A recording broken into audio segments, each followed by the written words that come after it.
여러분 N포세대라는 말 들어보셨나요? 2011년쯤 연애, 결혼, 출산을 포기한 세대라는 3포세대 용어가 등장한 이래로 3포 플러스, 인간관계, 내 집 마련을 포기한 세대라는 5포세대, 5포 플러스 꿈, 희망을 포기한 세대라는 7포세대, 심지어는 모든 것을 포기한 세대라는 N포세대라는 신조어까지 등장했습니다. 왜 N포세대가 많아진 걸까요?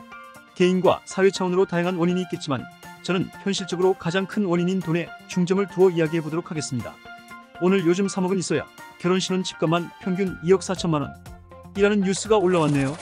결혼정보회사 가연이 2024 결혼비용 리포트라는 주제로 설문조사한 결과 총 결혼비용 평균은 3억 4,724만 원으로 3억 원을 돌파했으며 총 비용 중 신혼집값 비중이 79%를 차지한 것으로 나타났습니다.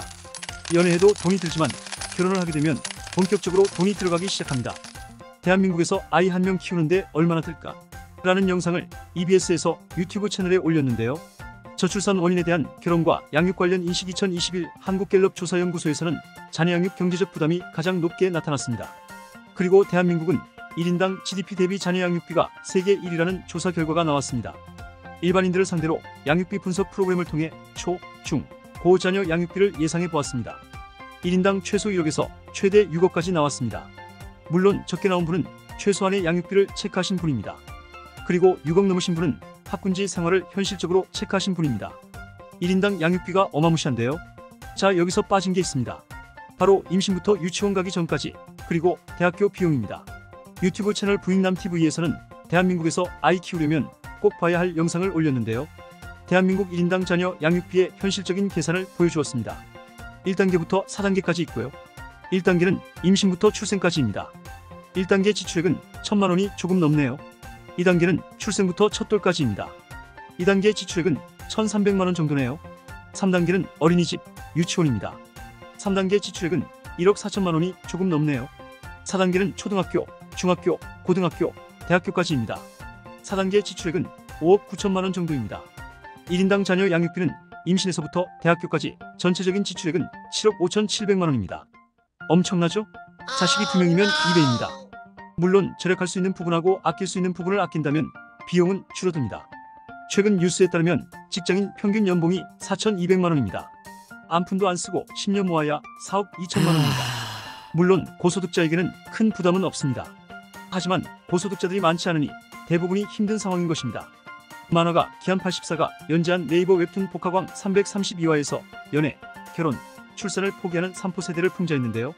웹툰 속에서 아파트도 그렇고 결혼도 포기했다. 결혼이라는 건 무시무시한 퀘스트라며 퀘스트라는 건 하나씩 깨나가야 제맛이지만 나처럼 능력자가 안 되는 남자에게는 지옥이나 마찬가지다. 결혼은 능력 있는 유저들이 하는 것이라고 말했습니다. 이어진 장면에서는 맞벌이몬, 자유박탈몬, 부동산몬, 건강보험몬, 사교육몬, 육아몬, 비교몬 등 결혼과 출산으로 맞닥뜨리게 될 여러가지 현실적 어려움을 괴물로 표현하기도 했습니다. 끝없는 인생의 퀘스트.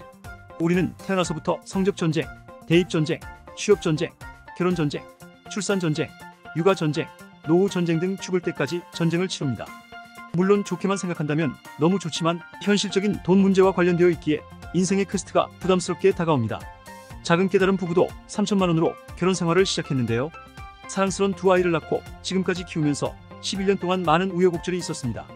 물론 힘든 과정도 있었지만 행복한 순간들이 더욱 많았던 것 같습니다. 현실적으로만 생각했다면 지금까지 오지 못했을 것 같습니다. 꿈을 가지고 잘 될 거라는 희망을 가지고 이 세상에서 가장 행복한 가정을 만들겠다는 생각을 가지고 지금도 진행 중이지만 쉽지는 않습니다. 그래도 하루하루 최선을 다하고 있습니다. 그동안의 시간을 돌이켜보니 가족이 있었기에 잠들어 있던 잠재 능력을 찾을 수도 있었습니다. 이런 것이 가족의 힘이겠지요. 작은 깨달은 부부의 선택이었고 그에 대한 책임을 다하고 있습니다. 끝없는 인생의 퀘스트. N포 세대의 등장. 저는 충분히 이해가 됩니다. 어떤 선택을 할지는 본인의 선택이고 그에 따른 책임을 지면 되는 것 같습니다. 좋은 선택하시고 자신이 선택한 삶을 즐기시길 바랍니다. 다음에 더욱 좋은 영상으로 찾아뵙겠습니다.